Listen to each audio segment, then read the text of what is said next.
حضرت علی علیہ السلام کی شجاعت اور بہادری کے واقعات سے تاریخ اسلام بڑی بڑی ہے، اور حضرت علی کے میدان جنگ کے کارناموں کو بیان کیے بغیر تاریخ اسلام ادھوری ہے۔ ایک دفعہ حضور صلی اللہ علیہ وسلم ممبر پر تشریف لے گئے اور حمد و ثناء الہی کے بعد فرمایا، علی کہاں ہیں؟ علی کھڑے ہوئے اور فرمایا، اے رسول اللہ، میں حاضر ہوں۔ رسول اللہ صلی اللہ علیہ وسلم نے فرمایا، میرے قریب ہو جاؤ۔ حضرت علی علیہ السلام رسول صلی اللہ علیہ وسلم کے قریب ہوئے تو رسول اکرم صلی اللہ علیہ وسلم نے علی کو اپنے سینے سے لگایا اور علی کی دونوں آنکھوں کے درمیان چوما اور فرمایا، اے لوگو، یہ علی ابن طالب ہے اور خدا کی زمین پر خدا کا شیر ہے اور خدا کے دشمنوں کے مقابلے میں خدا کی تلوار ہے۔ اس حدیث سے پتہ چلتا ہے کہ رسول اکرم صلی اللہ علیہ وسلم نے حضرت علی کی فضیلت کا لوگوں میں اعلان فرمایا تاکہ آپ کی ولایت اور شان و منزلت کا امت پر واضح ہو جائے۔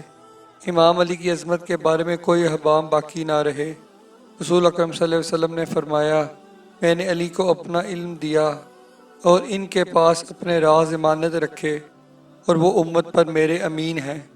اسی طرح رسول اکرم صلی اللہ علیہ وسلم نے جنگ خیبر کے موقع پر بیان فرمایا، کل میں ایک ایسے شخص کو اسلامی جھنڈا دوں گا جس کے ہاتھ پر اللہ تعالیٰ فتح عنایت فرمائے گا۔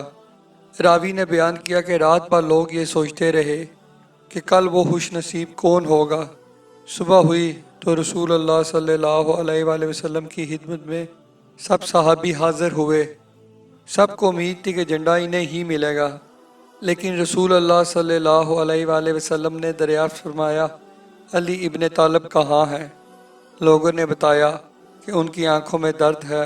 رسول اکرم صلی اللہ علیہ وسلم نے فرمایا کہ ان کو بلوا لو۔ جب وہ آئے تو حضرت صلی اللہ علیہ وسلم نے ان کی آنکھوں میں اپنا لہب مبارک لگایا اور ان کے لیے دعا فرمائی۔ اس سے انہیں ایسی شفا حاصل ہوئی جیسے کوئی مرض پہلے تھا ہی نہیں۔ چنانچہ آپ نے اسلامی جھنڈا حضرت علی کو عنایت فرمایا اور اللہ تعالیٰ نے حضرت امام علی کے ہاتھ پر فتح عطا فرمائی۔